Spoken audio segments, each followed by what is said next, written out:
telling them they have to wear masks. Always a balancing act. And how are businesses walking the line between public health and individual liberty? You know, the U.S. is in the middle of a COVID-19 spike, and Oregon's numbers aren't getting any lower. So why are we still opening up? And it is always nice when stories that start out frustrating, like being forced to cancel your wedding in wine country, so to be out that amount of money is, it's a hit for sure, have a happy ending. You know, the way weddings are supposed to. Here's the story. All right. Hey, hi, everybody. I'm Dan Haggerty. Welcome to The Story. So many people have been writing in every single night. I just need to say thank you. I mean, I say it a lot, and I say it a lot because it's true, but this is truly your show. I mean, your questions drive our coverage. Your curiosity and your feedback gives us ideas. So please keep it coming. You can email us at thestory@kgw.com. Find me on Facebook at Dan Haggerty KGW, or use Twitter in the hashtag HeyDan. You can also search that hashtag and see what other people are talking to us about. It's a lot of fun. All right, let's get started.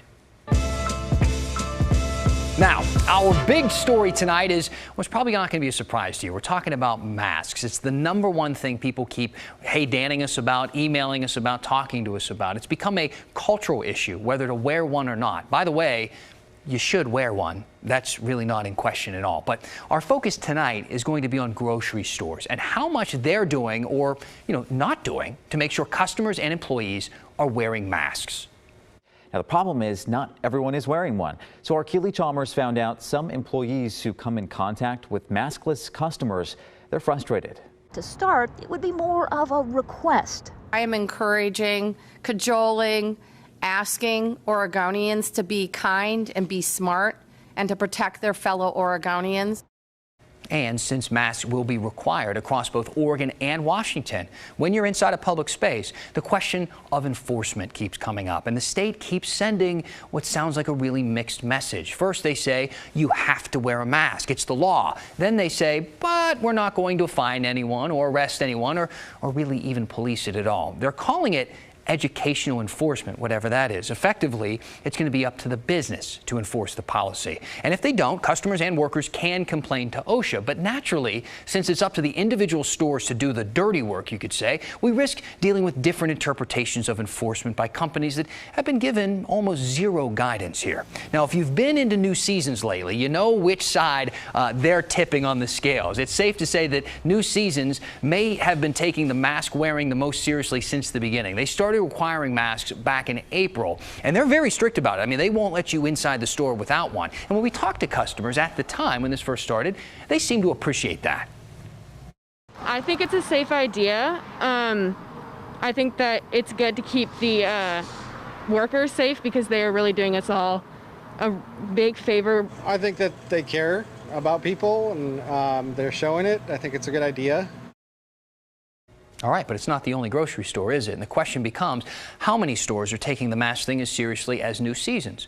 Generally, the answer can be found on the company website. For example, Whole Foods says, we are requesting that all customers wear masks while shopping in our stores to protect the health and safety of our team members and communities, and that they will follow local ordinances. Whole Foods also provides masks for customers who don't have their own. Sometimes people forget to bring one, but that takes that excuse away. We also found a statement from Trader Joe's saying, we strongly encourage customers to wear a mask or face covering while shopping in all of our stores. And where face coverings are required by local or state authorities, we communicate that to all of our customers as well. So, based on that, it kind of feels like these companies are doing a pretty good job. I mean, it gives you hope.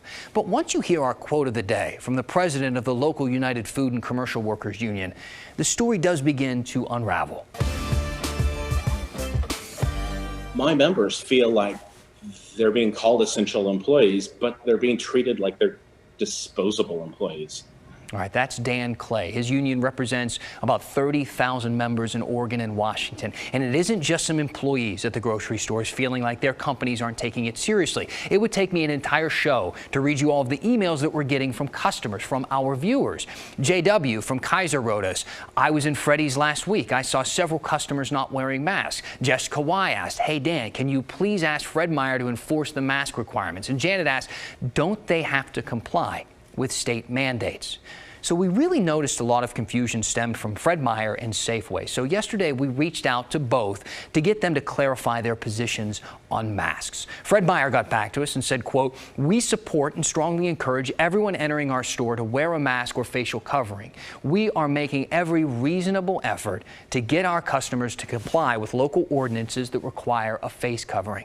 And Safeway said, "We require our associates and vendors to wear masks and expect that our customers follow all applicable local and state regulations with respect to face coverings for their protection and for that of our employees." We asked if they were prepared, though, to turn people away if they refused to wear a mask, but we never got an answer, at least not yet. Now remember, and I know this, certain medical issues are valid reasons for not wearing a mask, but customers can still ask you to stay outside as long as they can accommodate you, for example, by delivering your groceries or offering you curbside pickup. But the broader issue, I think, is the divide in our culture around wearing masks. And someone who knows a lot more about that divide than me is Amy Huff. She's a marketing professor at OSU, and she names 2 reasons why there's such a stark divide here. The first one, she says, is mixed messaging. So the county by county regulations have been different. We've seen different regulations about face coverings across states and across countries and so on. And the effect of that mixed messaging is that it makes the practice, so the wearing of the face covering, seem less legitimate. It seems less appropriate, less necessary when some regions have it and some regions don't. Another reason that we've seen some mixed response and compliance to it is that the public health messaging about the appropriateness and effectiveness of wearing a face covering has been very contradictory. So back in the winter and early spring, we heard that only people who were ill should be wearing a face covering, and that has now changed drastically, and we're told that everybody should be wearing a face covering when they're not able to keep the social distancing. So the mixed messaging from regulators has had a really, I think, a really big effect on people's willingness to see face coverings as something that is legitimate and appropriate. So I think a second piece of this is that depending on your community, on your neighbors, on your own kind of personal orientation to government regulations, compliance with wearing a face mask can be seen very positively or very negatively. So for some consumers, wearing a face covering is something that should be done because it protects yourself and your neighbors from the disease and it slows the transmission.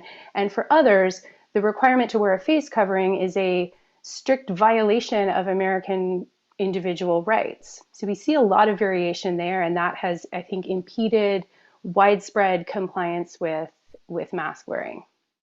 And those rules seem to be interpreted, right, by everybody a bit differently. But one thing that has not changed and isn't different at all is the facts that surround wearing a mask. We say it every night, but I think it's vital to repeat it. Wearing a mask can help save lives. It's one of the best tools that we have to help slow the spread of COVID-19, especially when you couple it with social distancing. In fact, our only other tool is lockdown.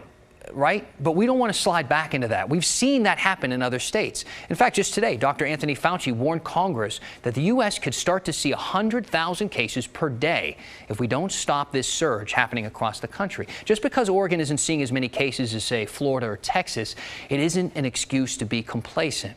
We have a lot more freedom right now than we did, say, a month ago, certainly a lot more than we had 2 months ago, and I'd really, really like it to stay that way. Wear a mask. Keep 6 feet apart from people. Wash your hands, like a lot. And if you feel sick, stay home. Until there is a vaccine, these are our only weapons in our arsenal right now. And while they're not perfect, they work. And with this spike in cases in mind, I want to read a concern from a viewer named Craig who said, "There are, quote, more daily deaths and we are reopening. I'm not Spock, but something seems a little flawed with this logic." Craig, I think that we are probably all a little afraid of this, and honestly, the state is too. We brought your concern to the governor's office, and they told us, quote, "We don't want to see Oregon go the way of Florida or Texas, where businesses are being shut back down again. But all options are on the table." In fact, one of the reasons Governor Brown made this mask mandate statewide to begin with is to hopefully prevent us from backsliding and having to shut businesses back down. But we are all paying very close attention to that potential backslide. So honestly, we were starting to think that this whole Wapato jail was going to stay empty probably forever, costing money to literally do nothing and sit there. But, then came 2020. It only took the craziest year of our lives for us to see some kind of forward momentum with this place. You remember Multnomah County paid $58 million to build this jail in North Portland just to leave it sit empty for more than a decade. Now, we're going to dive more deeply into the history of why that happened in just a bit. But either way, Wapato could soon be more than a blunder.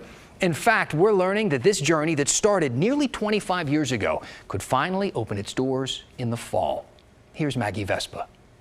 Over the years, we've driven to the Wapato jail in North Portland too many times to count.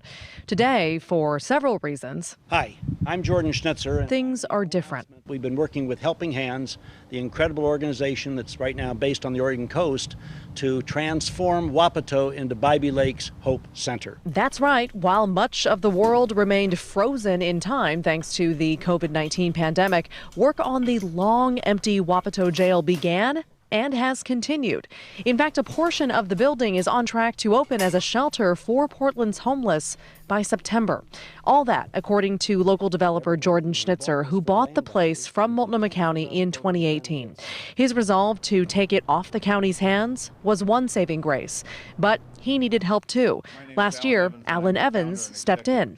Once homeless himself, he now runs Helping Hands, a nonprofit that operates shelters on Oregon's coast.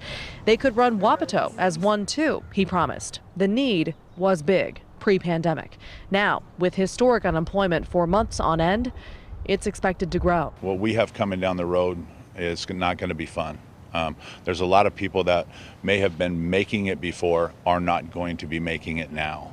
So, this is a really important project for us because we want to make sure we meet the needs of the people in the community. So today we got a tour of the progress. This open-air bunk space will be used as one of several emergency shelters. They hope to have 70-plus beds total, each more than 6 feet apart, open by September. More construction is slated for elsewhere. This hallway will be a big open-air lobby. Another portion of the building will host more than 200 others. Those will be longer-term shelter beds for people who are on their way to getting housing. That part should be open by the end of the year. Crews have work to do. They're just waiting on permits from the city council. The pandemic and protests downtown have slowed that process down. But it's coming, thanks largely to $4 million raised by private donors, enough to keep the place running for the next 2 years. Keep in mind, Schnitzer is leasing it to Helping Hands for 5 years. The price, $1 a year. And the COVID thing has just exacerbated those that had some savings or had a job. They're wiped out now. So this project is coming on just in time. Would have been a year ago or 2 years ago, but now better than never. Nothing like long-awaited progress amid a pandemic. Maggie Vespa, KGW News. Oh, Wapato. It's a development that seems like it's gone nowhere fast, or maybe more like nowhere slow, for more than 2 decades. So, how did we get here? Back in 1996, voters approved a $46 million bond to build the jail, responding to an uptick in drug arrests in the city, and the state threw in an additional $12 million. But on that same ballot, voters also chose to make it hard for the county to raise money that they needed just to keep the place running. And that pretty much set the tone for the whole project. After a long search for a location, the county decided on the St. John's neighborhood in North Portland, and that's where the jail was built in 2003. But not long after that, the county acknowledged they in fact did not have enough money to actually operate the thing, so it sat empty, costing us between $300,000 and $400,000 a year just to sit there. The county looked for someone to take it off their hands, but they weren't actually allowed to sell it until 2016, when the bonds used to pay for the jail were paid off.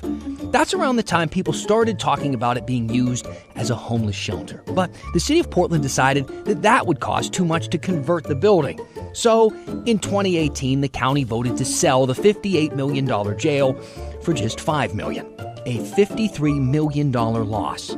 Last year, its current owner, Jordan Schnitzer, thought about demolishing it and getting rid of this headache once and for all. But in January, Helping Hands Reentry Outreach Centers started campaigning to transform the jail into the Bybee Lake's Hope Center, which they hope to have open in September. And that's how we got here. unbelievable. It's incredible. Isn't it great when everything works out? How a group of couples are getting a second chance at wedding bells after COVID-19 threatened to rain on their big day. And before there was Netflix, there was the KGW Vault. Antelope people don't want us here. When the story continues.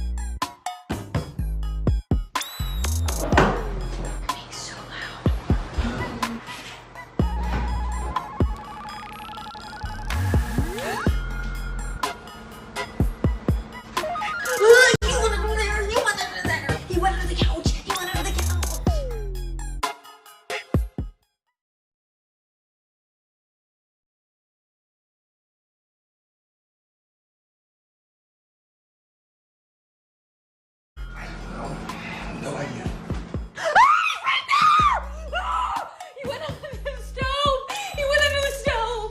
My wife. That's her reaction to a mouse that we found in our house this morning around 6:30 a.m. And yes, that scream woke up the kids, which they were very happy about. Does anybody have any options for me? I'm looking for non-lethal mouse removal options. I don't want to hurt the thing. People are telling me to get the traps or the sticky tape. I want to let it go. In fact, my options right now are in between catching it and releasing it safely or just going ahead and buying it tiny clothes. If you have an idea for me, hop on my Facebook page. We're all talking about it right now. Hey, welcome back to The Story. This is the show that rewards you for watching the show with your phone in your hand because we want to hear from you. We want you to be part of the conversation online that might just become part of the conversation here on TV. So use that hashtag HeyDan on Twitter. You can email us at thestory@kgw.com, or as I mentioned, hit me up on Facebook or Instagram too. Julie asked us on Facebook, every day we get statistics on how many new COVID cases there are and how many deaths, but why don't we get the complete picture? How many people tested came up negative? How many people were currently hospitalized? Is this another way to keep us from the whole story? I'll start by saying that we are not in the business of misleading you, Julie, or anybody else who might think that. But look, we can only get so much in any given show. We have 30 minutes. So don't think just because we don't get around to talking about something on a given night that we're trying to keep anything from you. And if you don't believe me, you can take it up with the Oregon Health Authority. They actually list all of the information that you're looking for right on their website and a whole lot more. I mean, more numbers than you'd ever know what to do with. It breaks down case numbers by age group, by county, by gender, and yes, by whether tests were positive. So right now, along with Oregon's 8,265 positive tests, there were 228,978 negative tests. The OHA also reported that as of this morning, 149 patients are currently hospitalized with either confirmed or suspected cases of COVID-19. 42 of them are currently in ICU beds and 25 are on ventilators. Now, don't you hate it when you hear a really fascinating story on the news, but then you never get the follow-up, what happened next? Us too. And that's why we think you're really going to enjoy this good news about a group of couples who were out $50,000 after booking their weddings in Oregon wine country, before this whole global pandemic pretty much ruined their plans. Kristen Severance did the initial story and is doing this promised follow-up now. It sounds like some wineries have stepped up. Yes, I love it when this happens, and you never know how businesses are going to react to a story, but in this case, 3 different wineries all contact me after the story saying the same thing. How can we help? Unbelievable. It's incredible. Hillary Kadish and Halsey Scheider are feeling the love from Oregon's wine country. They're one of 5 engaged couples we told you about last week, out thousands of dollars after booking weddings at Youngberg Hill Inn and Winery in McMinnville. Once COVID hit, they all wanted to reschedule, but said they couldn't move their weddings to the same date next year without paying an extra $8,400. The owner of Youngberg Hill said they are being flexible, and under state guidelines, they can safely have weddings. There's at least 20 other couples that we know of that we're actively emailing with and all feeling the same pain. So this is kind of the tip of the iceberg. After our story, 3 different wineries offered to help all 5 couples. How did it feel when you read some of the emails that I forwarded you from these other wineries? I just couldn't believe how quickly they responded, first of all. It seemed like it was a matter of minutes after the interview was aired that they responded to you, and some of them just said they were heartbroken to hear our story. Domaine DeBroy in Dayton offered a big discount for the couples to get married there. Bryn Mawr Winery in Salem offered to waive the site fee. And the Stoller Wine Group offered their newly acquired venue, the Evergreen Space and Aviation Museum campus, with a chapel on the property for free to all 5 couples. Michelle Kaufman is the communications director at Stoller. We watched your story and then we got together as a team and we wanted to find a way that we can help. How could we help make this right and offer people a space? She's not surprised other wineries also stepped up. It really goes back to the spirit of the Willamette Valley wine community and what we're known for. I mean, first and foremost, we're just so thrilled to even have people reaching out. It wasn't the purpose of the story, but it is awesome to see in the midst of something like this, people come out and do the right thing and have that kindness. Oh, I love a good story. I'm glad that things are starting to work out. Will these couples actually take these wineries up on the offer, though? So it's just the initial stages. You know, some of the couples have reached out to some of the wineries and they're kind of going over details right now. But we will definitely, I promise you, we'll keep you posted on this. We got the invite. The story gets the invite, hopefully. Kristen, thank you. Now, one of our most popular segments here on The Story is the KGW Vault. We just love getting all the suggestions. We get them almost every night. People want us to dig into the vault and find stuff. They use that hashtag, #HeyDan. John tweeted, "Hey Dan, 2 stories come to mind. Bhagwan Shree Rajneesh and the 96 flood. Both of those really interesting pieces of Oregon's history. Let's talk about the Rajneeshis today." You may know the story. You may have seen that Netflix documentary. It was very popular, Wild Wild Country. It came out a couple of years ago. But if you don't, the followers of Indian spiritual leader Bhagwan Shree Rajneesh completely took over a Central Oregon town in the 1980s. And to put it lightly, things, let's just say they got out of hand. Here's a little taste from the KGW Vault.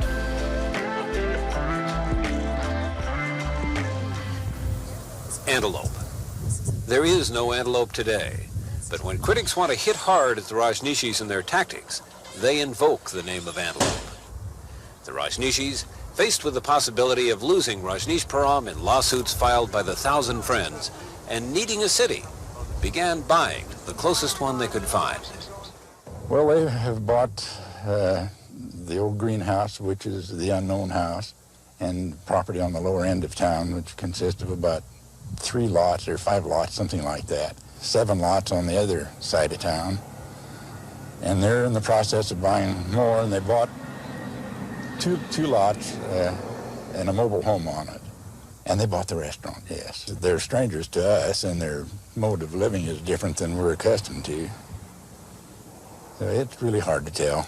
In the beginning, locals didn't know what to make of their new Rajneeshi neighbors, but that didn't last long. Sheila denied it, but the rumor spread among the 40 old-time residents of Antelope that Sheila had said that if she could buy up enough property, she would control the taxes. The same rumor said her husband promised, if they don't sell now, they'll sell later, at my figure. Damn right there'll be trouble. She tried to tax me out of my place, there'll be damn big trouble. Well, I don't want these critters running around the country. There are a couple sound bites for you there at the end. Now, look, if you're not familiar with the story, if you are familiar, rather, then you know what happened next. An assassination plot, a bioterrorism attack, election fraud. Yeah, it got pretty crazy. I recommend checking out the Netflix doc. It's really interesting, especially if you're new to this area of the country. Get to know the spot. Let us know what else you want to see, too, from the KGW Vault. Keep sending us in those emails and Facebook messages. Any way you want to get a hold of me, it's pretty easy. You can look me up. In fact, we got some advice from a viewer experiencing the story withdrawal. Her words, not mine. And we're going to answer that question as well as some others right after the break. So grab your phones, use that hashtag #HeyDan, email us at thestory@kgw.com. Join the conversation. We're going to finish the story after this.